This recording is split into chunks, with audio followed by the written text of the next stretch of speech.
Antes de entrarmos na frase que vai resumir o texto, vocês conhecem, já ouviram falar sobre a história da libertação da nação de Israel do Egito? Já viram alguma coisa? O povo, Deus chamou Abraão, depois nós temos a história de Isaac, que era filho de Abraão, depois Jacó, que era filho de Isaac, e depois nós temos José. Os irmãos de José traíram José e ele foi, então, vendido como escravo para o Egito. Até esse momento, a família de José, com o pai e a mãe, era em torno de 70 e poucas pessoas. Lá no Egito, José começou como empregado, como um escravo, mas depois, por causa da revelação de 2 sonhos de Faraó, ele se torna o homem mais principal do reino, o segundo homem mais principal do reino, que era abaixo de Faraó. E houve uma fome muito grande, os familiares de José, os irmãos foram buscar comida, e tem um encontro com José, então José perdoa pelo mal que eles fizeram, e a família inteira de José vem lá para o Egito. E se torna uma família nobre, quase. Passou-se 400 anos. De família nobre, eles se multiplicaram, chegou a 2,5 milhões de pessoas. De 72 pessoas, em 400 anos, chegaram a 2,5 milhões de pessoas. Só que a situação inverteu. Possivelmente um outro povo conquistou o Egito, e um dos líderes, uma nova descendência ali de uma nova família, se tornaram o faraó do Egito. E eles nem queriam saber de José. E então, como era um grande povo, que tinha os seus costumes muito diferentes dos outros povos, eles foram escravizados e foram isolados, como se fosse um gueto, um bairro ali do Egito. E eles passaram a ser mão de obra para a construção dos prédios, de tudo aquilo que o Egito deixou na história. E agora eles estão penando, estão morrendo cedo, estão doentes, sendo escravizados. E eles clamam por um libertador. Deus, então, tem a história de Moisés. Moisés tira o povo do Egito. Ali, esses 2,5 milhões de pessoas, veem as 10 pragas que Deus colocou ali no Egito. E eles saem desfrutando da graça, da misericórdia de Deus sobre a vida deles. E o Egito, todas aquelas divindades que se falavam que eram poderosas, são escorraçadas. Deus humilha essas ideias daquelas divindades, daquela idolatria, e o povo sai assim, cantando. 2,5 milhões de pessoas saem. O exército faraó alcança eles, e Deus barra o ataque de Faraó, e eles atravessam o Mar Vermelho ali. O Mar Vermelho se divide ao meio, e aí, depois que a coluna de fogo sai e libera para Faraó tentar atacar o povo, o mar está aberto, e quando o Faraó vai atacar com o seu exército, o exército de Faraó é destruído, porque o mar se fecha.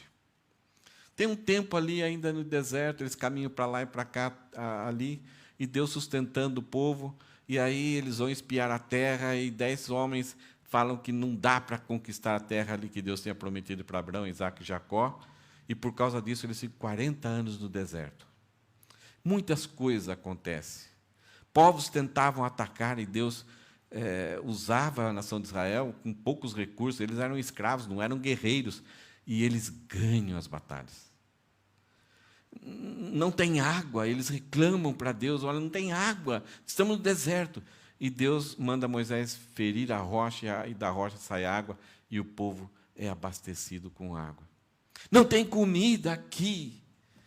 Por que nós saímos do Egito? Lá nós éramos escravos, mas podíamos comer. Então Deus manda as codornizes do céu, e eles faziam churrasquinhos dessas codornizes. Deus sustentava o povo. Durante o dia, uma grande nuvem de fumaça, uma grande nuvem cobria, criava um efeito de ar-condicionado ali para o povo no deserto, e as outras nações sofrendo com o calor, a nação de Israel tinha uma cobertura aí das nuvens. À noite, que fazia frio, vinha uma coluna de fogo e descia sobre o tabernáculo, e aquecia, iluminava. As pessoas podiam ficar até tarde da noite batendo papo, conversando, e um transmitindo a palavra de Deus para o outro. Era um piquenique legal durante 40 anos. Tiveram fome, veio as codornizes, e depois Deus mandou, e todo dia descia do céu pedacinhos de um bolo, um tipo de um pão com sabor de mel. Esse é o verdadeiro sabor de mel mesmo. descia assim, e eles tinham que colher bem cedinho. Se não acordasse cedo para ir pegar esse bolo derretia e se perdia. Então eles tinham que sair correndo assim, pegar o quanto podiam. Não era pouca coisa. E guardavam.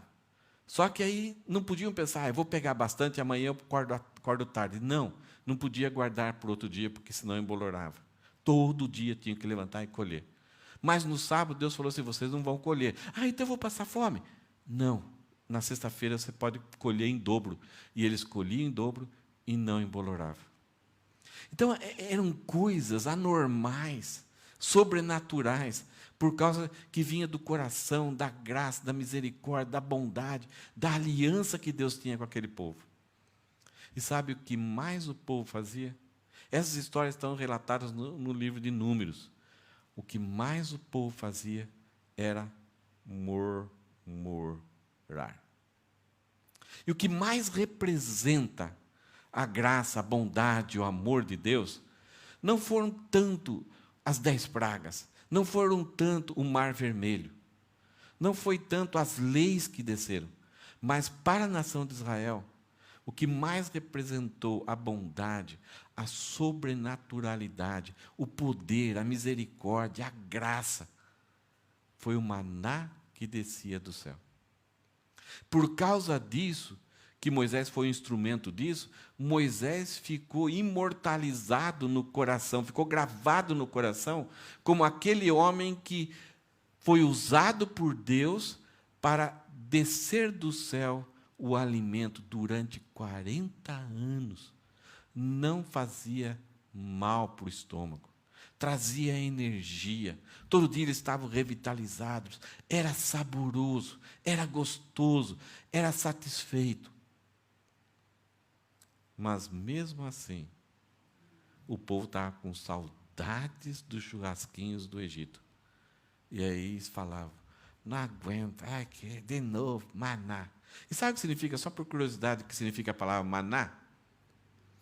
Quando começou a cair, e eles não sabiam, foi a primeira vez, Deus não tinha falado, Deus falou, vou mandar aí comida para vocês. E começou a cair, tipo como fosse uma neve assim, e eles pegavam aquilo lá e comiam. Legal, gostei. E aí eles falavam, o que é isso? Porque Deus não tinha dado um nome. O que é isso? O que é isso? E a palavra hebraica para o que é isso é maná. Então, maná significa o que é isso? E durante 40 anos, ninguém teve diarreia no deserto, tinham energia, eles eram hidratados, tudo aquilo que era o melhor alimento que tinha para se comer ali no deserto, Deus providenciou para eles. Mesmo assim, eles murmuraram. E o texto de hoje, por que eu dei essa introdução? Porque quando a gente entrar no texto, vocês vão ver algumas similaridades. Esse ambiente desse texto, ele tem relação com essa história que acabei de contar para vocês, com aquilo que estava mais gravado no coração deles, que eles olhavam e diziam o seguinte, Moisés, os nossos pais comeram, não uma vez, um acidente, não, comeram 40 vezes, regularmente, todo dia, toda manhã, e toda sexta tinha que colher em dobro, porque se guardasse, embolorava.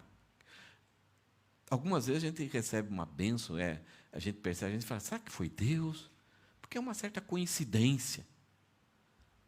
E a gente fala, não, deve ter sido Deus, porque isso não aconteceria. Agora, quando alguma coisa é regular durante toda a sua vida, que só você tem e outros não têm, então é impossível aí seria um coração muito duro dizer que não foi Deus. Aquelas pessoas ainda assim murmuraram, então Deus mandou as codornizes, e eles comeram até se fastiar, porque negaram aquele sustento tão bom que Deus deu para eles. Olha só, resumindo o versículo 22 até o 45, o que nós podemos dizer desse texto? Jesus Cristo é o único que pode satisfazer os desejos de imortalidade e a fome insaciável do coração e da alma humana. Sabe qual coisa triste desse pessoal que comeu o maná? É que quando eles chegaram bem próximo da terra, aqueles 12 homens que foram espiar a terra, 10 falaram que não dava para entrar, murmuraram e provocaram o povo, e o povo ficou assustado, apavorado, e dizer, não conseguiremos conquistar. Mas é Deus que ia dar a vitória para eles. Por causa disso, todos os homens acima de 20 anos que saíram do Egito ficaram durante esses 40 anos do deserto comendo maná, sustentado por Deus. Mas a tristeza que eles comeram até morrerem. Mas não entraram na terra prometida. Por quê? Não creram. Eles rechaçaram o alimento de Deus. E essa frase aqui, quando no final dessa mensagem nós olharmos para ela, nós vamos entender ela. Jesus Cristo é o único que pode satisfazer os desejos de imortalidade e a fome insaciável do coração e da alma humana. Vamos caminhar rapidinho sobre o texto. Em primeiro lugar, nós vamos ver Jesus Cristo sendo deixado para trás. O texto, um pouquinho antes, vai narrar aquele momento que Jesus subiu uma colina, a multidão está seguindo ele tem um diálogo com Filipe, olha, onde vamos arrumar tantos pães para alimentar essa multidão? Filipe fala para ele, olha, Senhor, nem 200 denários a gente conseguiria recursos aí para dar alimento para eles. É melhor o Senhor mandar eles embora. E aí Jesus fala, dê vocês mesmos de comer. E aí André chega com um garotinho que tinha 5 pãezinhos e 2 peixinhos, ou é ao contrário, né? Não, é 5 pãezinhos, eu sempre confundo isso. 5 pãezinhos e 2 peixinhos, e Jesus parte, dá graças, e saem com 12 cestos espalhando, e não acabava, e cada vez ia mais, e todo mundo se satisfez, todo mundo ficou até com a barriga, puxa, eu nunca comi tanto. E ainda volto com 12 cestos. Jesus falou, não joguem fora, guardem. Tinha acabado de acontecer isso. E aí começa a anoitecer e o povo está lá batendo papo com Jesus, está batendo papo com Jesus. Os discípulos todos empolgados, porque todo mundo estava gostando deles, olha, foram eles que distribuíram o pão, então o pessoal está muito alegre com eles. Eles pegam, vão indo, entram no barco e vão atravessar o mar da Galileia, o mar de Tiberíades. Deixam Jesus para trás. E aí acontece isso, no versículo 22. No dia seguinte, e o pessoal, a multidão, viu que os discípulos entraram no barco e foram embora. Todo contente, todo feliz. E que Jesus ficou. E só restou um barquinho. E aí, no dia seguinte, a multidão que tinha ficado do outro lado do mar, nesse lugar, notou que ali, aonde tinha acontecido o evento, notou ali que havia apenas um pequeno barco e que Jesus não tinha entrado nele com os seus discípulos, tendo os discípulos, partido sozinhos. Então a multidão volta. Eles, quando chegaram, falaram, puxa, sobrou um barquinho, então tudo bem, não precisamos convidar Jesus para ficar na casa de ninguém, ele vai atrás dos discípulos. Quando eles chegaram, eles viram que o barquinho ainda estava ali. E que Jesus não tinha ido. Só que nessa história, eles não tinham visto um evento. Que Jesus até tinha falado para eles, vão, podem ir. E os discípulos foram. E no meio do caminho, quando os discípulos estão lá, navegando à noite, eles veem uma pessoa, um negócio assim, que coisa. Né? E aí, quando eles percebem, Jesus fala, calma, paz seja com vocês, sou eu. Jesus estava andando sobre as águas. E aí até o Pedrão, né? Vocês conhecem a história. Senhor, se é o Senhor mesmo, dê ordem aqui que eu vou até o Senhor. E Jesus falou, vem, Pedrão. E Pedrão começa a andar, surfar ali, sem prancha. De repente, quando Pedro viu, né, o movimento da água ali, ficou assustado, tirou o olho de Jesus, começou a afundar. Socorro! A oração mais rápida e mais efetiva que nós temos na Bíblia. Jesus Cristo pegou, e Pedrão, vamos lá, e entrou no barco. Ninguém viu isso, a não ser os discípulos. Mas para essa multidão, Jesus tinha ficado ali, porque o barquinho está ali, e eles não sabiam, então, que Jesus foi andando. Eles perderam isso. Não sabiam que tinha isso acontecido. Então, o que nós vemos aqui é João nos contextualizando, falando para nós que essa multidão chegou, viu o barquinho, e eles sabiam que Jesus não tinha ido. E eles não sabiam que Jesus podia caminhar. Ninguém sabia ainda que Jesus tinha essa capacidade. Eles não tinham entendido ainda que Jesus era o Deus homem. Primeira situação aqui bem estranha. Então, isso vai justificar o que vem em seguida. Eles partem atrás de Jesus. Versículo 23. Entretanto, então, quando eles estão conversando, poxa, um barquinho está aqui, Jesus deve estar aqui em algum lugar, tal. Aí chegam os barquinhos de Tiberíades, que é o nome do lago ali também. E quando essa multidão viu que aqueles barquinhos estavam chegando, então veja aqui, entretanto, outros barquinhos de Tiberíades se aproximaram do lugar onde a multidão havia comido o pão depois que o Senhor deu graça. É interessante que João faz isso. Para a multidão, eles tinham comido pão.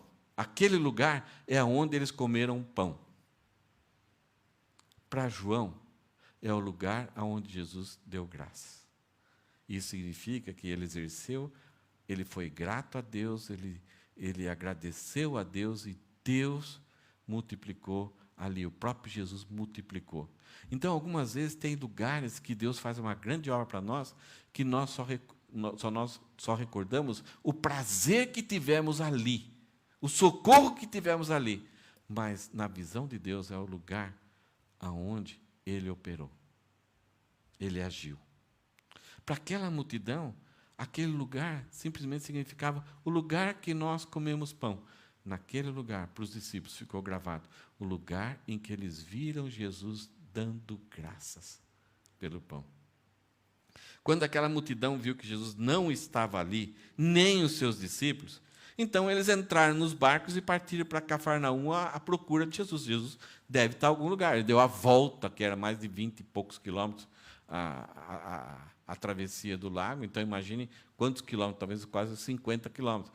Então, deve estar lá, sei lá como que ele foi para lá. Então, partiram atrás de Jesus. É interessante, é legal ver isso, né?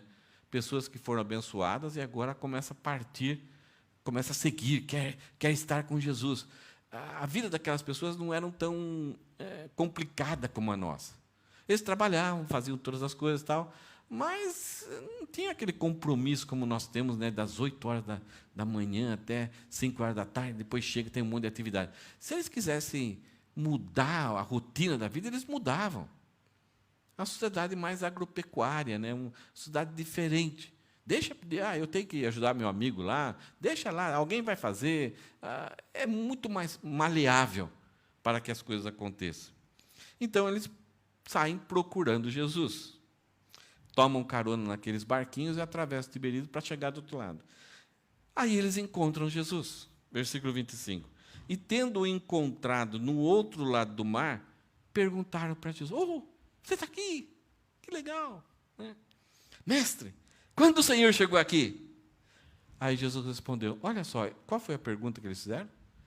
Quando o Senhor chegou aqui. Isso envolve como, o que aconteceu. Quando o Senhor chegou aqui? Então, é uma pergunta muito aberta, né? Que envolve não somente a hora, o momento, mas é como, quando, como que foi. A gente pensou que o barquinho está lá, a gente pensou que o Senhor tinha ficado lá. Então, eles perguntam: quando o Senhor chegou aqui? Aí, olha a resposta de Jesus, parece que não tem nada a ver. Em verdade, lhes digo que vocês estão me procurando não porque viram sinais, mas porque comeram os pães e ficaram satisfeitos. Jesus não respondeu. Mas Jesus revelou para eles a motivação do coração deles. É interessante, quando nós começamos a estudar as primeiras mensagens, Jesus prega nas sinagogas, as pessoas estão maravilhadas com a autoridade de Jesus de ensinar, com a sabedoria dele. Depois Jesus tem a pesca maravilhosa, e as pessoas, uau! Então eles começaram a ficar maravilhados e começam a seguir Jesus, porque cada hora pode ter que acontecer alguma coisa. A autoridade dele é sobre a natureza também. Daí, Jesus cura os enfermos. Olha, ele tem autoridade sobre os enfermos. Então, pessoas começaram a seguir, e todo mundo começou a espalhar a ideia. Daí, ele está numa sinagoga, vê um cara que fica endemoniado, e Jesus manda ele calar, expulsa ele. Depois tem outro endemoniado que os demônios, era uma legião de demônios, eles entram nos porcos, os porcos se suicidam. Que autoridade que é essa? Quem é esse? E os próprios discípulos fazem essa pergunta. Ele nos chamou, mas quem é ele? Eles ficavam espantados com essa autoridade e essa capacidade. E a multidão, cada vez mais, então eram os sinais, era a autoridade, era o ensino, depois começaram a seguir por causa dos sinais, e agora Jesus fala, olha, vocês nem estão mais interessados por causa dos sinais, por causa da curiosidade. O interesse agora de vocês é porque a barriga está cheia. Olha o que Jesus fala, em verdade, lhes digo que vocês estão me procurando, não porque viram os sinais, já mudaram, mas porque comeram os pães e ficaram saciados. Então, para que trabalhar? É só ir atrás de Jesus. Se tivermos fome, Ele vai nos sustentar. Então, o interesse deles era pelas coisas temporais, pela satisfação que envolve a boca, né, os olhos, né, porque é muito gostoso, muitas vezes a gente come com os olhos, então aqueles pedaços de pães deviam ser muito bonitos, cheirosinho, então afetar todos os nossos sentidos, então era o cheiro, o olho, depois o sabor, e depois aquele bem-estar de que não tinha mais fome. E Jesus fala, vocês estão me procurando porque ficaram satisfeitos. Jesus parece dar uma resposta curta e grossa. Se fosse eu falar, eu estou aqui, vocês nem sabem, nem vou te contar como eu cheguei aqui. Se fosse um de nós, vendo aquela multidão, e se lembra que depois que ele multiplicou os pães, o que eles queriam fazer com Jesus? Queriam proclamar ele rei. E o que ele fez? Saiu, escapou. Porque ele não veio para ser a nossa utilidade, ele veio para ser o nosso precioso, o nosso Salvador. E aí Jesus começa a trabalhar nessa ideia que eles tinham que trocar o estômago pelo coração. E nós vamos ver que essa era uma realidade importante. Porque o coração, eles procuravam satisfazer o coração e Jesus seria uma pessoa útil para eles. Isto é, o estômago. E Jesus seria uma pessoa útil para eles. Mas o que eles precisam era mudar o coração. Mudar a perspectiva. E aí, Jesus, além de falar que eles estão seguindo não pelos sinais, mas porque ficaram satisfeitos, aí Jesus fala, trabalhem, se esforcem, se esmerem, façam o máximo possível. Em outras palavras, aquilo que eu ouço de vez em quando aqui no Japão, gambatê, é isso que é essa palavra? Tem até um verbo, muitas vezes tem uma gambaterimasu, sei lá, alguma coisa assim. É isso? Gambarimasu, né? Isso é, dê o máximo, se empenhe, dê tudo que você pode. Isso é, trabalhe, se esforce, dedique, porque isso tem uma recompensa. Então Jesus está falando, vocês estão querendo tudo de graça, estão querendo agora para ficar sustento, agora, encontramos a vida que eu queria. Não vou precisar trabalhar e vou ter alimento. Vou encher minha barriguinha satisfeito, bem alimentado, ninguém passou mal. Então, Jesus, trabalhem, não pela comida que se estraga, que perece, mas pela que permanece para a vida eterna, a qual o Filho do Homem dará a vocês. O Barenash, uma promessa de Daniel, capítulo 7, que Deus enviaria um cara, um enviado, um ungido, um homem que governaria tudo, daria tudo que a humanidade precisasse. Porque o Filho do Homem dará a vocês essa vida eterna, porque Deus, o Pai, o confirmou com o seu selo. Então, Jesus fala que a promessa lá de Daniel, esse ungido, esse homem que tem acesso a Deus, que tem poder, que o seu reino vai ser poderoso, ele vai dar uma comida para eles. E uma comida que é a vida eterna. Porque esse homem que Deus vai enviar, ele tem o encã de Deus. Ele tem o selo de Deus. Uma das coisas que eu assustei aqui no Japão, no Brasil, quando você vai fazer um documento, vai transferir carro, qualquer coisa que você faz, você tem uma assinatura lá no cartório, que é a sua firma, que é o seu registro. Então, não adianta você assinar um documento, você tem que ir lá no cartório, o cartório vai comparar o papelzinho que tem lá, que é a sua assinatura, com a assinatura daquele documento, e aí o cartório vê bem certinho, faz o cacuninho ali, e coloca um selo, e carimba o cartório. Então é o registro que aquilo é um documento verdadeiro. Pode-se confiar, não é fraude. Então é o selo. Aqui no Japão, que é um país mais voltado para a questão de... A Ásia é voltada mais para a questão de honra, o rancor, não é isso que fala? É um pedacinho de madeira com um carimbinho bem pequenininho. E se você colocar ali, que é o kanji do seu nome, ou, de repente, nós somos estrangeiros, o nome nosso ali, o sobrenome, e você bateu, está válido. Inclusive, uma vez que, quando logo cheguei aqui, nós somos na igreja aqui, e um negócio foi bem legal, um acordo entre as duas igrejas, a Grace e a nossa, e aí eles pegaram, os pastores assinaram, e aí pegaram duas folhas, mas não colocaram uma debaixo da outra, colocaram um pouquinho do lado, e bateram o rancor entre as duas. Não sei se você já viu isso, né? Aquele pequeno carimbo, ele tem um valor, parece que não é nada, é um negócio insignificante, mas por causa da cultura daquilo que foi estabelecido, aquele carimbo declara que isto é verdade. Olha só, trabalhem não pela comida que se estraga, mas pela que permanecem para a vida eterna, a qual, e essa comida será dada pelo Filho do Homem, que dará a vocês. Porque Deus, o Pai, confirmou esse Filho do Homem, esse enviado, com o seu selo.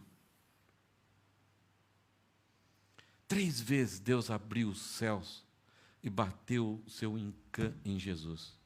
E dizia, eis aí o meu Filho amado, em quem eu tenho prazer. 3 vezes Deus autenticou Jesus como sendo o Filho do homem que veio para ser o nosso Messias, o nosso Redentor. E autenticou que Ele é a verdade. O que Ele fala vem do Pai. Quem vê a Ele, vê o Pai.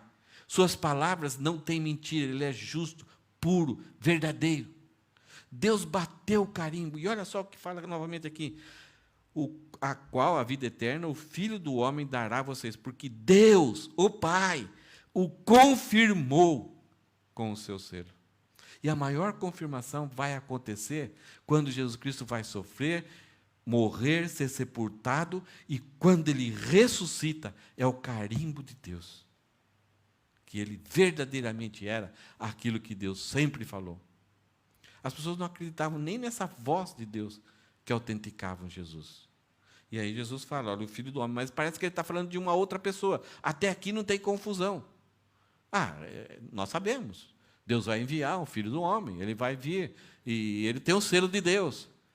Só que Jesus, daqui para frente, vai reivindicar a prerrogativa de que ele é essa pessoa. Ele é o Filho de Deus, que vai dar a vida eterna.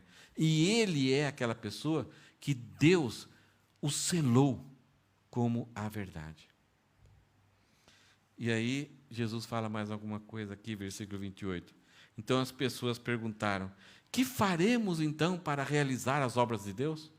O que Jesus falou? Trabalhem para a comida que não perece. Então, se é para trabalhar, se é para gambatear, se é para se esforçar, então eles perguntaram para Jesus, que faremos para realizar as obras de Deus? Para obter a vida eterna? O que está sempre no coração do ser humano? Se a vida eterna é tão preciosa, eu tenho que trabalhar muito para conquistar ela. Os judeus sempre pensaram assim. Há 3 categorias para os judeus, os bons e os maus e os que estão no meio do caminho. Que, de repente, se fizerem muitas boas obras, podem se tornar bons. Se não fizerem, vão continuar sendo maus. Então, para os judeus, e isso foi uma opressão deles, obter a vida eterna exigia um esforço, mas um esforço tão grande. Punir a si próprio, viver uma vida aí moralmente assim irrepreensível, para obter, para conquistar, para merecer a vida eterna. E agora, se Jesus fala que o Filho do Homem vai dar a vida eterna, e esse Filho do Homem fala, trabalhem, então eles querem, Jesus, que faremos para realizar essas obras, para merecer? Nós temos um monte de lista de coisas, de regras que nós devemos fazer. O senhor tem outras regras? Dá-nos essas regras, esse checklist. Né? Todo trabalhador, não sei como vocês são na fábrica, mas no Brasil a gente tinha uma descrição de tarefa. Então, o que cada cargo, cada pessoa devia fazer, quando devia fazer, e para quem reportar, se a pessoa podia tomar decisões sozinhas ou não. Essa é a descrição de tarefa, descrição de responsabilidade. Não sei se vocês têm isso nos cargos. Eles estão esperando isso de Jesus. Eles acham que Jesus é um cara mais evoluído, um cara diferente, um cara que tem autoridade, e que talvez a listinha de Jesus seja mais difícil ainda. E Jesus está falando de trabalhar. E eles perguntam, que faremos para realizar as obras de Deus? Porque nós queremos ter a vida eterna, nós temos sede de vida eterna, nós temos sede da verdade, nós temos sede de vida, nós temos sede de amor. Nós queremos. E aí Jesus responde, a obra de Deus é essa, que vocês creem naquele que me enviou.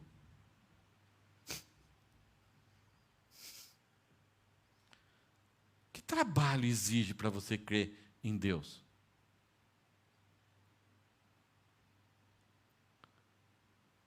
Que esforço existe? Quanto suor você derrama para crer em Deus? Jesus quebra as pernas dele. Como assim? A obra de Deus, o trabalho que vocês devem fazer, que é o trabalho superior que vocês devem buscar acima de qualquer outra coisa, é crer naquele que me enviou. Crer no Pai, crer em Deus. Que o Pai carimbou Jesus, é o Pai que enviou, é o Pai que fez Jesus como Filho do homem. Então, creiam nele. E o Pai que falou para as pessoas para crerem em Jesus. Então, fazer a obra de Deus é obedecer, é crer que o Pai, quando Ele falou a respeito de Jesus, que Ele é o Filho, Ele está falando a verdade. Agora, que esforço exige de nós para esse trabalho de crer? Nada, né? Então, por que é difícil? Por que é difícil? Então, Jesus, de uma simples conversa que eles chegaram para ele, o senhor está aqui, que legal, mas como foi que o senhor chegou aqui? E aí Jesus não responde e fala, olha, vocês não estão procurando mais sinais, procuram ser satisfeitos, mas eu dou a vida, eu sou o Filho do Homem, é enviado por Deus, e Deus o selou, e Ele dá a vida eterna para vocês, Ele dá o pão que conduz à vida eterna. Tá, ok, então eu quero isso, nós queremos isso. O que é necessário fazer para ter essa vida eterna que o Filho do Homem dá? Tem que trabalhar. Trabalhem para isso. E qual é a listinha de coisas? Só crer. Percebo que a gente tem dificuldade até de aceitar que alguns que mostram na sua vida que creram em Deus, sem fazer nada, e são transformados, a gente tem dificuldade de aceitar que essa pessoa tem agora a vida eterna. A gente acha que ela tem que fazer mais algumas coisinhas, até dando uma listinha para ela. Os judeus fizeram isso com os primeiros cristãos. Os cristãos gentios, que viviam uma vida assim terrível, ouviram do Evangelho, se converteram, tiveram uma vida transformada.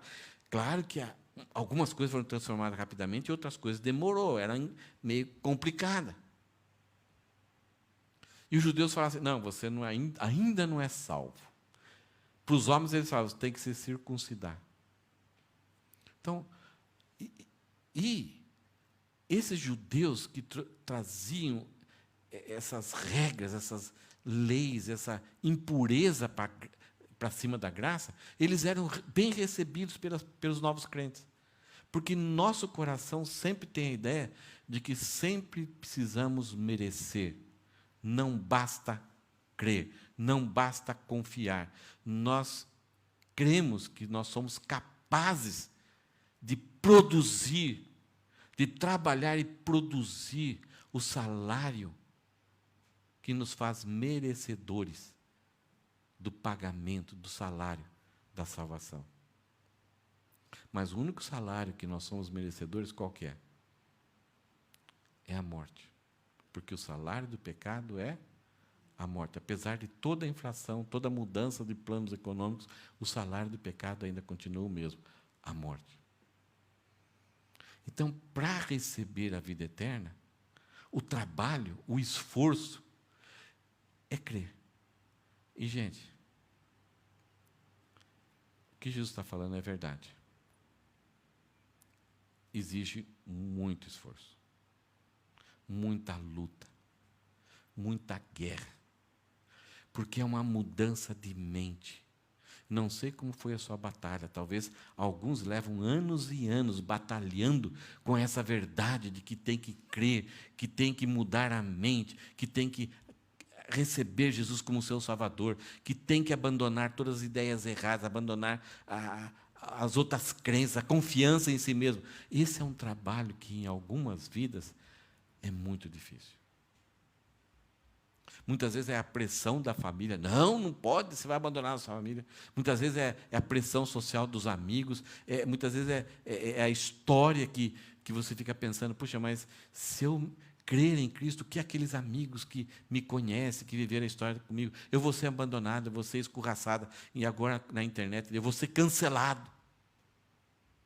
Em alguns lugares, antigamente, se você cria, você morria.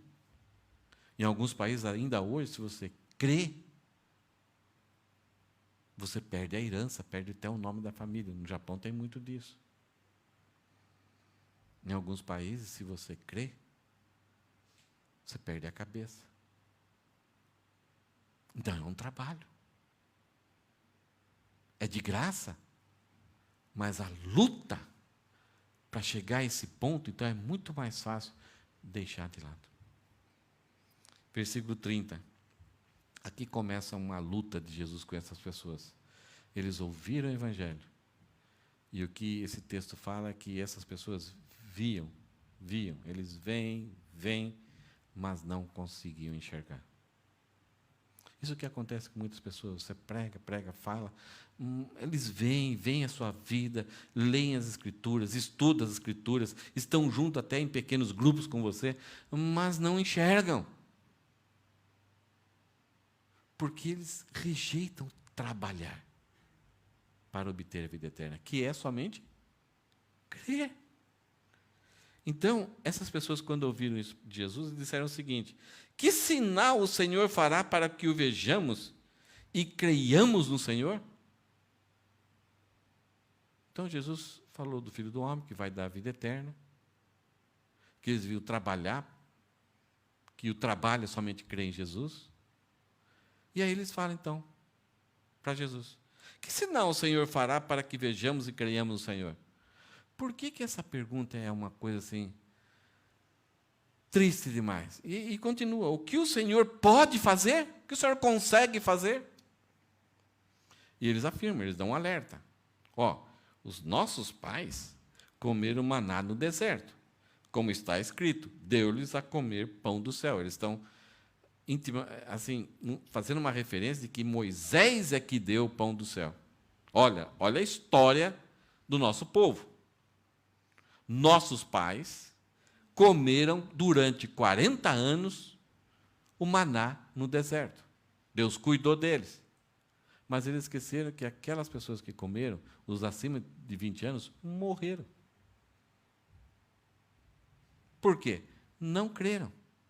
Apesar de ter visto o poder de Deus sobre as 10 pragas no Mar Vermelho, eles não creram, estavam sempre murmurando, reclamando, não se satisfaziam, queriam mais de Deus, queriam mais provas de Deus, se rebelavam contra Moisés e contra Arão.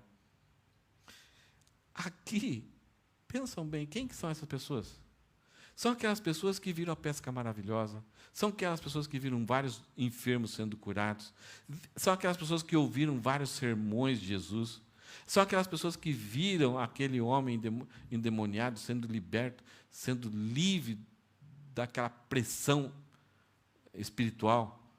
lá na sinagoga. São muitos desses que talvez estavam com Jesus quando ele foi lá em Gadara, e aquele homem foi liberto daquela multidão de demônios que o possuía. E são essas pessoas, no mínimo, talvez alguns pela primeira vez, mas são essas pessoas que no dia anterior tinham comido, se saciado ali naquela planície, naquele encosta de morro. E não foi um, foi todos, e sobrou ainda. Então, eles já tinham visto tantas coisas, eles estavam repetidamente vendo Jesus Cristo fazendo, falando quem Ele era e o que representava esses sinais. Sinais é alguma coisa que acontece não para engrandecer a própria pessoa, não é uma magiquinha para todo mundo aplaudir. O sinal sempre não é algo em si próprio, o sinal visa apontar para uma direção. E todos os sinais apontavam para quem Jesus Cristo era.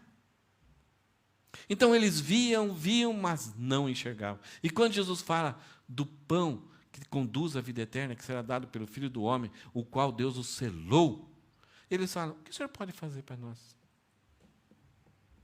Para que a gente veja, que a gente possa crer. Em mais alguns lugares, os fariseus vão fazer isso com Jesus. Jesus resume, então, o que é esse tipo de coração. Jesus Cristo fala assim: uma geração má, ímpia e adúltera pede um sinal. Jesus Cristo fala de fermento dos fariseus. É aqueles que tudo tem que ter uma prova fantástica. Mas é só para desmerecer. Nunca é para depositar confiança em Deus. E eles falam: nossos pais comeram o maná no deserto, como está escrito, deu-lhes a comer pão do céu. Verdade. Os pais deles, os anteriores, comeram o pão do céu. Eles se lembram disso. Comeram não porque mereceram. Comeram por causa da misericórdia, por causa da graça de Deus, e que Deus tentava colocar no coração deles o caráter de que Deus é fiel, é poderoso, que podia ter uma aliança de sempre cuidar daquele povo.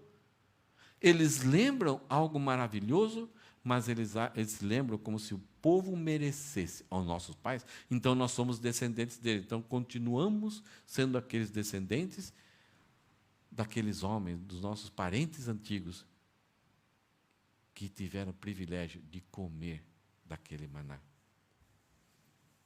Aí Jesus vai pegar essa ideia deles e vai mudar. Jesus lhe disse: em verdade, lhes digo, que não foi Moisés quem deu o pão dos céus para vocês. Não foi Moisés.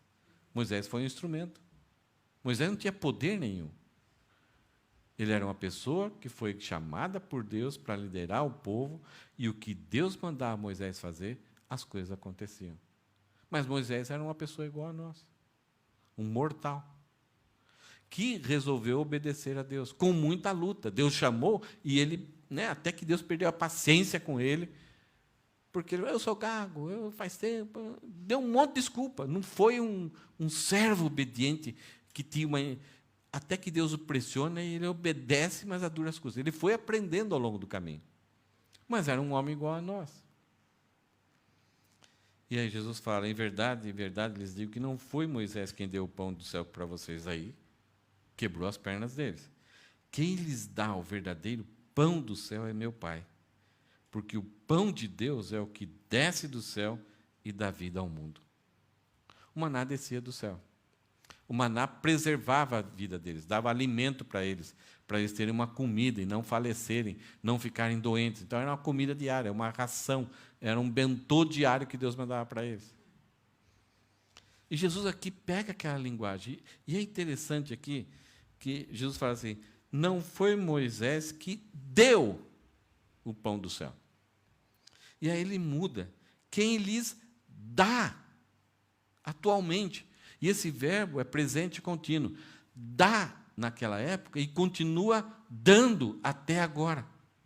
Então, quem lhes dá o verdadeiro pão do céu é meu Pai. Ele é a origem, Ele é o autor, Ele é o criador disso. Porque o pão de Deus é o que desce do céu e dá vida ao mundo. Não somente preserva a vida. Agora, esse pão do céu, que Deus dá e que desce do céu, é o que dá vida.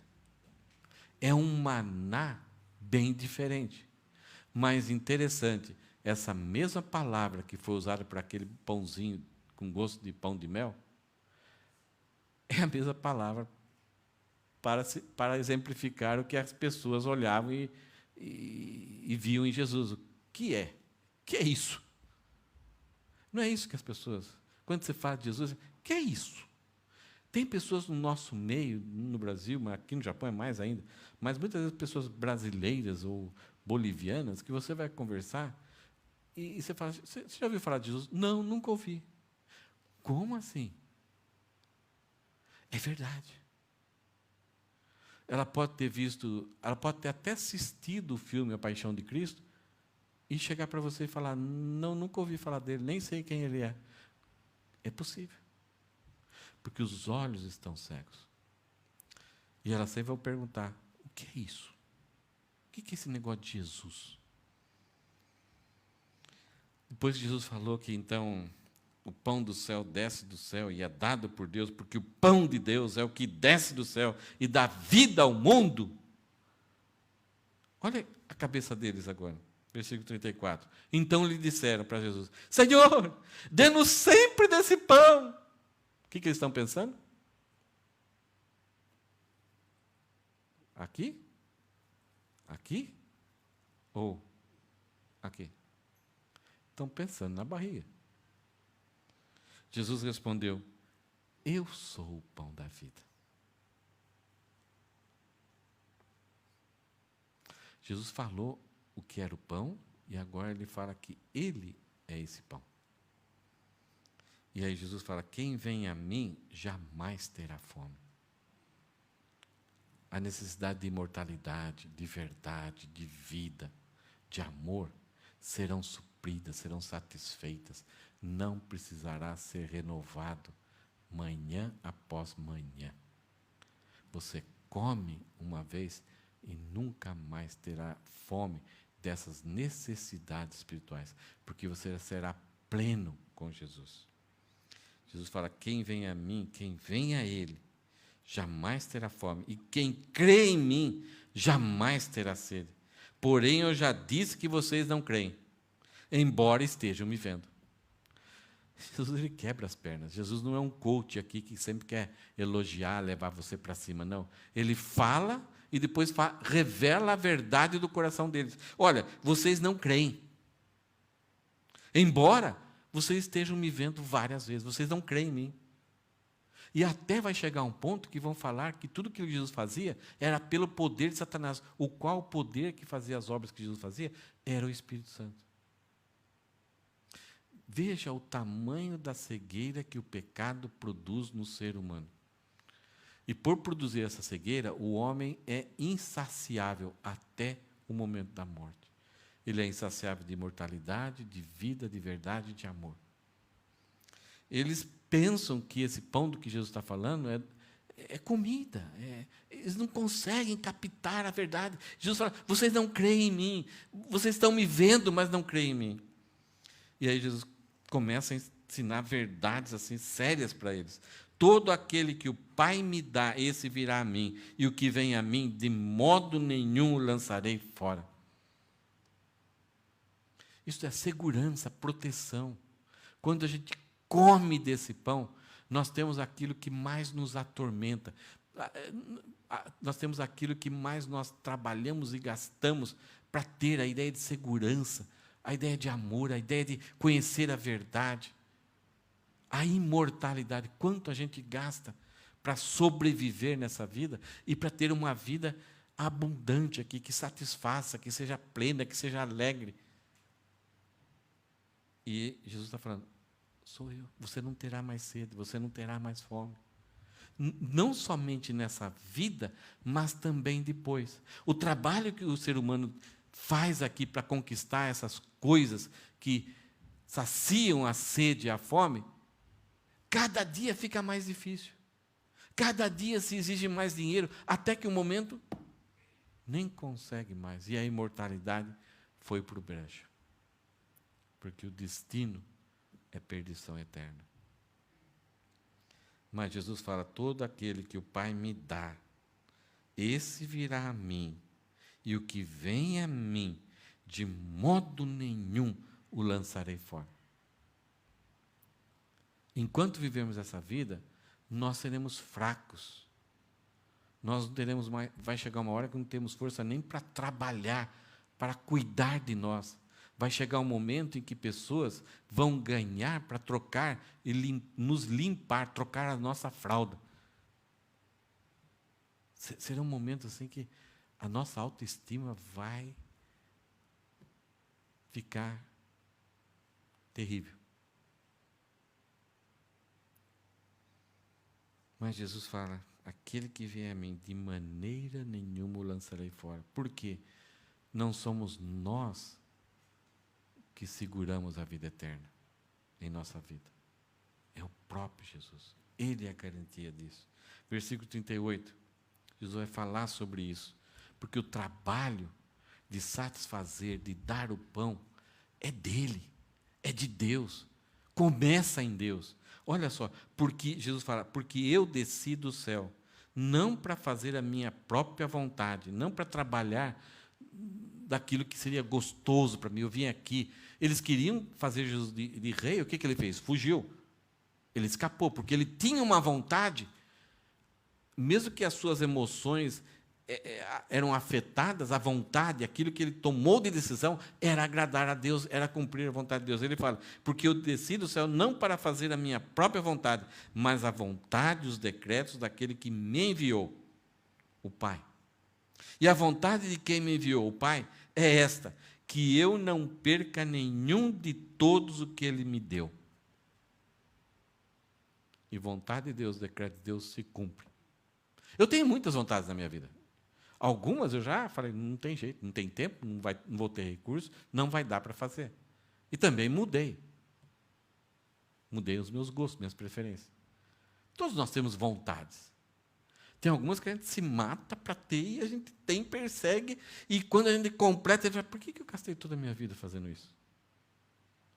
Mas o Pai, que é eterno, que é sábio, que é justo, que é bom, que tem propósito para a nossa vida, aquilo que Ele quer fazer, que não seja desejo, mas que é vontade, é como um decreto. Isto é, vai acontecer, mesmo que a gente não queira, e mesmo que o inimigo dele, aquele que atrapalha todas as coisas, queira atrapalhar. A própria encarnação, o nascimento de Jesus, quantos obstáculos tiveram ali para acontecer? E aconteceu do jeito que Deus tinha falado, do jeito que Ele quis. Então, se Deus tem um propósito, se Ele falou: olha, eu quero fazer de vocês isso, pessoas regeneradas, incorruptíveis, glorificadas, e serem o povo, a igreja, o corpo de Cristo, isso vai acontecer. E olha só, e a vontade de quem me enviou é esta, a vontade do Pai, que eu não perca nenhum de todos o que Ele me deu. Então, se Deus, o Pai, te deu para Jesus, Jesus, ao morrer na cruz, Ele criou um direito, e ao nos regenerar através do Espírito Santo, nós passamos a ser propriedade dEle. E Ele não perde. É impossível. Não existe um poder, nem vida, nem morte, nem principado, nem espada, que possa nos tirar da mão de Cristo. Não somos nós que estamos, com o nosso trabalho, com o nosso esforço, segurando a nossa vida eterna. É o próprio Jesus. E ele fala ainda: a vontade de quem me enviou é esta, que eu não perca nenhum de todos o que Ele me deu. Pelo contrário, eu o ressuscitarei, aquela pessoa que o Pai deu para Ele, no último dia. Isto é, a nossa ressurreição está garantida. Nós vamos ser saciados com a vida. Aquilo que a gente fica preocupado de termos: será que eu vou chegar a 70 anos? Será que eu vou chegar a 80 anos? Nossa, eu tenho que fazer isso antes de morrer. Nós vamos ter vida eterna. E a garantia é que Deus nos deu para Jesus, e a vontade de Deus é que Jesus não perca nenhum de nós, então é um decreto, Jesus Cristo não vai perder, porque Ele é poderoso com a ressurreição dEle, Ele é poderoso para nos segurar, e Ele vai nos saciar com vida. Uma vida sem fim. Uma vida que a gente não consegue imaginar de tão boa que será. Versículo 40. De fato, a vontade de meu Pai é que todo aquele que vir enxergar o Filho e nele crer, tenha vida eterna, e eu o ressuscitarei no último dia. A obra será completa. Jesus faz um resumo aqui. De fato, a vontade do meu Pai é que todo aquele que ver o Filho, isto é, entender quem Ele é e depositar a confiança, esse é o trabalho, é crer, mas, como nós falamos, é muito difícil, porque nós queremos sempre rejeitar, mas aquele que ver, aquele que entender e crer, tem a vida eterna. E eu o ressuscitarei no último dia. Saciará a nossa fome de contar o tempo. Ok, que coisa bonita, né? Que mensagem que esse povo recebeu. No dia anterior, tinham sido alimentados por Jesus.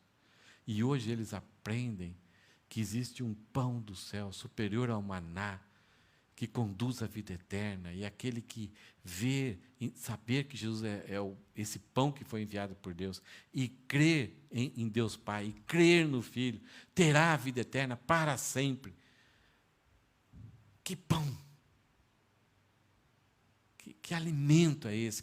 E o trabalho é simplesmente crer, não precisa, né, nós não merecemos, é de graça, porque nós não conseguiríamos fazer nada para obter isso. Não temos como pagar. Não importa o que já fizemos, o que não fizemos. É simplesmente olhar, crer, e a garantia é de Jesus, é do Pai, e o desejo do Pai é que Jesus nunca nos perca, e Jesus garante, eu vou ressuscitar, vou dar a vida eterna, vou satisfazer de amor, de verdade. Versículo 41. Então os judeus começaram a murmurar contra ele. Como que pode isso? Porque tinha dito, eu sou o pão que desceu do céu.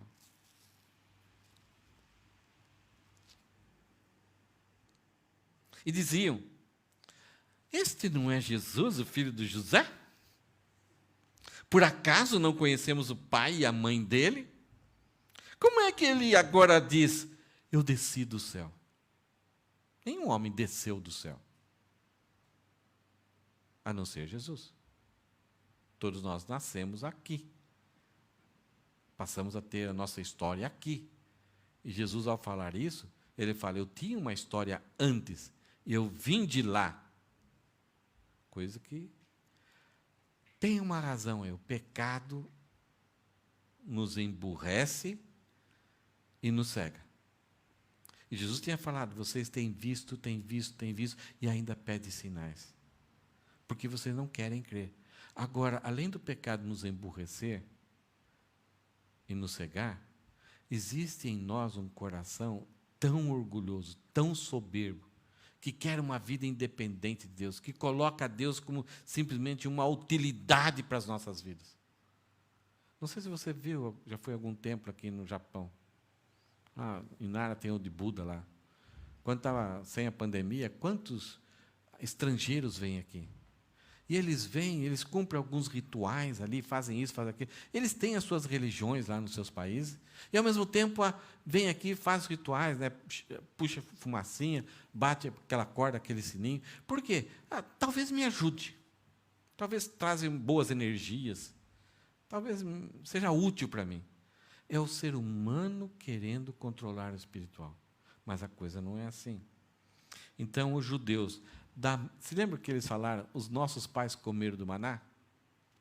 Se lembra? Os nossos pais comeram do maná. E aqui eles estão fazendo a mesma coisa que os pais fizeram. Eles são da mesma espécie, da mesma natureza. Os pais murmuraram. Não creram em Deus. Reclamaram de Deus. Duvidaram de Deus. e jogaram toda a culpa em cima de Moisés e de Arão. Então os judeus começaram a murmurar contra ele, porque tinha dito: eu sou o pão que desceu do céu. Não creem em Jesus. E diziam, eles começam a desmerecer Jesus. Como que a gente vai crer em você? Quem você é? Você é filho do carpinteiro, você é filho de Maria, seus irmãos, as suas irmãs moram entre nós. Quer dizer, você é um Zé Ninguém. Você não é um cara especial que veio lá do céu. Você não é nada. Nisso está a sabedoria de Deus, que para o homem é loucura. Para as filosofias é: como pode um carpinteiro, um galileu carpinteiro que morreu na cruz como bandido, ser colocado como acima do imperador, dos imperadores da humanidade? Como pode? Deus faz isso para nos judiar, para nós nos rendermos, para eliminar aquela soberba, aquela arrogância daquilo que a gente acha que é e que a gente merece. Deus faz isso para mostrar que não temos nada como trabalhar para adquirir e saciar a nossa fome de verdade, amor, de vida e de imortalidade. Deus faz com que um galileu, carpinteiro, que morreu lá na cruz, traga isso para nós. E esse galileu andou sobre as águas, acalmou tempestade, expulsou demônios, provou que veio do céu, provou que era Deus, mas a nossa arrogância, não quero. Então eles desmerecem Jesus. Esse não é Jesus, o filho de José? Por acaso não conhecemos o pai e a mãe dele? Como que agora ele diz, desci do céu? Imagina aqueles velhinhos, aqueles religiosos, com aquelas vozinhas, tentando destruir Jesus. Ainda bem que isso não acontece mais, só aconteceu naquela época. Né? Terminando aqui. Não precisei cortar a mensagem, ainda bem que vocês foram pacientes. Jesus vai falar do nascimento do alto, como é o processo. Se o coração é tão mau, se o nosso coração é igual a esses homens, que repete os erros das pessoas do passado. Erros de pessoas no passado deviam nos fazer, nos dar sabedoria para a gente não errar no presente. Quando a gente vai nas Escrituras e vê que aquele povo de Israel pecou de tantas formas, de tantas maneiras, você fala: eu não quero pecar desse jeito. Só que a gente não aprende. A gente peca da mesma forma. Muitas vezes a gente peca, a gente é disciplinado, né? Acontecem momentos ruins para nós para nos ensinar, para mostrar, deixar claro para nós, não é assim que se faz. Mas, depois de um tempo, voltamos a fazer as mesmas coisas, agora com uma certa experiência. Então, versículo 43, Jesus respondeu: não fique. Eles começaram a murmurar, começaram a dizer que Jesus é filho de José, de Maria, e aí então Jesus, olhando aquela situação, falou: não fiquem murmurando. Essa era a reclamação de Deus com o povo de Israel no deserto. Parem de murmurar. Não fiquem murmurando entre vocês. Ninguém pode vir a mim se o Pai que me enviou não o trouxer. Jesus está falando para eles: não, olha, vocês não vão conseguir trabalhar. Vocês só virão para mim se o Pai trouxer vocês. Por quê? Vocês vêm, não creem, e vocês rechaçam. Nunca vão querer saber a verdade. Vocês não querem comer desse pão. Vocês querem só saciar a barriga de vocês.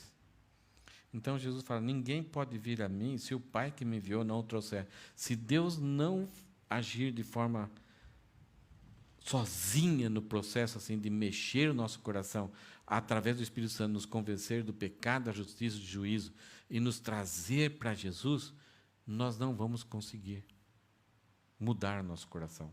O pecado, ele é tão danoso que criou em nós uma barreira contra Deus.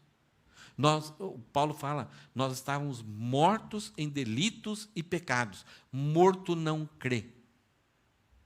Morto não entende. Morto não enxerga. A não ser que a luz de Deus brilhe, regenere o nosso coração, para que os nossos olhos consigam enxergar Jesus, e aí passamos a crer em Jesus. Então a obra é o nascimento do alto. Jesus teve uma conversa com Nicodemos e falou assim: olha, para você ver o reino de Deus é necessário você nascer de novo. Mas a melhor palavra ali que Jesus está usando, que é de Ezequiel, é necessário você nascer do alto. É a promessa que Deus dá, que através do Espírito Santo, Deus vai nos abrir os nossos olhos para nós a enxergarmos. E você que já é salvo, já experimentou isso, olha a sua, lembra de como você era antes da conversão. Tudo não fazia sentido. Mas, de repente, a luz brilhou. Tudo começou a fazer sentido. Ainda há uma luta para aceitar a vontade de Deus. Ninguém pode vir a mim se o Pai que me enviou não o trouxer. E quando o Pai traz essa pessoa, Jesus Cristo garante, e eu o ressuscitarei no último dia. A fome da imortalidade vai acabar. Esse é o objetivo do pão do céu. Está escrito nos profetas, Jesus fala, e todos serão ensinados por Deus. Isto é, os profetas falavam que se Deus não ensinar, não transformar o coração, e o aprendizado só depende de Deus, se Deus não ensinar, então as pessoas não virão até Ele. E Jesus termina: portanto, todo aquele que ouviu e aprendeu do Pai, esse vem a mim. Isto é, quando o Pai ensina, e através do Espírito Santo, os olhos são iluminados, a regeneração acontece no coração, eu manifesto, eu creio. Aí não tem mais rejeição. Então, essa obra do nascimento do alto é graça e misericórdia. Enquanto não houver isso, por causa do nosso orgulho, do nosso esforço em rechaçar Deus, mesmo que Deus ensina, nós não vamos conseguir aprender. Isso nos leva a pensar da seguinte forma: nem a nossa conversão nos leva a se orgulhar. Eu criei em Deus, não tenho orgulho. Paulo fala: onde está a jactância, onde está o orgulho? Tudo vem dele e para ele. Qual é a frase do começo, então? Jesus Cristo é o único que pode satisfazer os desejos de imortalidade e a fome insaciável do coração e da alma humana. Ele é o único. Qualquer coisa criada pode encher a barriga, pode dar sabor, pode satisfazer até a mente, diversão, emoção, mas termina. Mas a vida abundante, o amor abundante e a imortalidade é somente Jesus. Ele é o pão do céu que o Pai enviou para que todo aquele que nele crê tenha vida eterna. Algumas coisas para a gente pensar ainda. Vamos lá. Quem comeu o pão da vida? Como que a gente... deve ter alguma diferença. Quando acontece o novo nascimento, o nascimento do alto, a pessoa comeu do pão da vida. Então, agora não tem mais fome, não tem mais sede. É isso que Jesus falou. E será ressuscitado no último dia. Então, a gente talvez consiga perceber algumas coisas que... quando uma pessoa está com fome, está com sede, você vê que ela fica pálida, ela fica desesperada, os lábios secam, ela está sempre em busca, querendo, ela esquece das outras coisas. Agora, quando uma pessoa está saciada, ela tem algumas diferenças. E vamos ver quem é saciada porque comeu do pão do céu. Primeiro, busca os bens eternos acima de tudo. A prioridade é buscar tesouros eternos, acima de qualquer coisa. Por isso que não é uma pessoa assim que... ela não abandona as coisas para se viver aqui na Terra, mas não é mais prioridade. Aquilo não é uma coisa que a pessoa busca, se mata, trabalha, para ter, para depois... agora eu sou feliz. E, de repente, sai um outro carro, outra tecnologia. Eu tenho que ter, porque agora eu vou ser feliz. Ela não vive esse desespero. Ela usa, abusa, mas o coração não está naquelas coisas. Até pode ser uma boa mordomo, cuida bem, que Jesus falou: não joguem fora o pão que foi multiplicado. Então, nós devemos cuidar dos nossos bens. Mas aquilo não é o motivo principal para trazer alegria, paz, aquela fome de viver. A pessoa que comeu o pão da vida está por dentro do que Jesus está fazendo e compreende as verdades eternas. Ela sabe o movimento, o que Deus está fazendo, o que Ele está fazendo no mundo todo, o que agrada, o que não agrada a Deus, e sabe como Jesus Cristo vai trabalhar no final das coisas. Essa multidão, num dia, comeram o pão viram Jesus ali, os discípulos indo embora, Jesus vai dormir aqui e tal. No outro dia, quando volta, tem um barquinho, Jesus não está mais lá. E daí, onde ele foi? E não presenciaram o fato de que Jesus andou sobre as águas, que ele era Deus. E quando partiram, foram encontrar Jesus do outro lado, como você chegou aqui? Uma pessoa que não come, não tem intimidade com Jesus, não experimenta o que ele está fazendo. Tem alguns flashes, né? Tem o flash da multiplicação dos pães, e daqui a pouco tem o encontro de Jesus do outro lado do barco. Mas o que aconteceu no meio, não entendi nada. Por isso, essa incapacidade de entender as verdades eternas. Jesus está falando de um pão que desceu do céu, eles estão pensando, então dê para nós esse pão. Dificuldade de entender. Mas aquele que come do pão da vida tem essa intimidade, está próximo, sempre está ouvindo a palavra de Deus e começa a compreender as verdades eternas. Quem comeu o pão da vida não precisa ver para crer. Não fica pedindo prova para Deus todo dia. Se o Senhor fizer isso, então eu vou servir mais o Senhor. Não precisa. Se isso é do Senhor, então mostra para mim. Não. Ele descansa. Se for uma tragédia, uma bênção, ele fala, tudo é de Deus. Eu vou viver contente se tiver dificuldade, e vou ter contente se tiver sobrando. É sempre grato. E evita a murmuração. Evita. Porque, não tem jeito de escapar disso. Nós somos eternos murmuradores, mas não somos compulsivos para murmurar. Não seremos mais aquela pessoa que de tudo murmura. Essa cadeira devia ser preta. Essa cadeira está muito dura. Sabe aquela pessoa que parece só, tudo é ruim, tudo é ruim. Vida, dor. Você lembra daquele personagem de filme? Desenho? Não, ela pode até, puxa, está difícil. Não, Deus, obrigado. Evita, mas logo está lá com Deus. Jesus, a pessoa que comeu o pão da vida, Jesus é o seu Salvador e tem a vida eterna. Abandona qualquer outro trabalho, qualquer outra dedicação para ser justo diante de Deus. Não zela pela sua credibilidade diante de Deus, porque Jesus é o seu Salvador. E ela sabe que não importa o que aconteça, a vida eterna está garantida, porque Jesus falou, você viu quantas vezes aqui? Acho que umas 4, 5 vezes. E eu ressuscitarei no último dia. É Jesus que está falando, não sou eu. Ele falou, e eu ressuscitarei no último dia.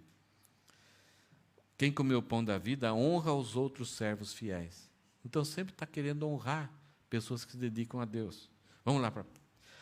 Quem comeu o pão da vida aprende com os erros dos antepassados. Se houve aqui no passado, ou os parentes, ou até dentro da igreja, que alguém pisou na bola, não fica jogando pedra na pessoa. Aprende, como que será que? Eu não quero fazer igual. Então, os antepassados são histórias didáticas para a gente ter uma vida de prevenção. Não, ele fez, mas eu não vou fazer. O que esses homens?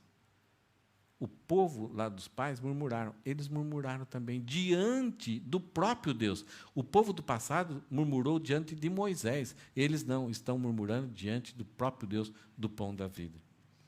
Quem comeu o pão da vida, ele é dado, ele como pessoa, ele é dado pelo Pai. O Pai pega ele e nos dá para Jesus e então vai a Jesus. Aí dá a ideia de que eu que fui para Jesus. Não. É o Pai que me deu para Jesus. Então, por causa que o Pai me deu para Jesus, eu consegui ver Jesus, eu consegui crer, e eu vou até Jesus. Aí eu falo, eu vim para Jesus. Não. Eu fui levado. Deus me achou, não fui eu que achou Deus. E Ele iluminou meus olhos para que eu cresça em Jesus. E para que eu fosse até Ele. Então, é uma gratidão sempre para Jesus. Quem comeu o pão da vida está triplamente protegido. O que quer dizer isso? É o Pai, o Filho e o Espírito Santo que nos protege. Quem comeu o pão da vida será ressuscitado para a vida eterna, é uma garantia de Deus. Quem comeu o pão da vida serve a Deus por gratidão, porque entende que tudo que recebeu de Deus foi pela graça. Palavra final. Quem comeu o pão da vida está saciado e satisfeito da fome de verdade, amor, vida e imortalidade. Não será saciado. Já está. Jesus não vai dar a vida eterna. Deu a vida eterna. E Ele nos sacia. Coma desse alimento. Absorva Jesus em sua vida. Amém?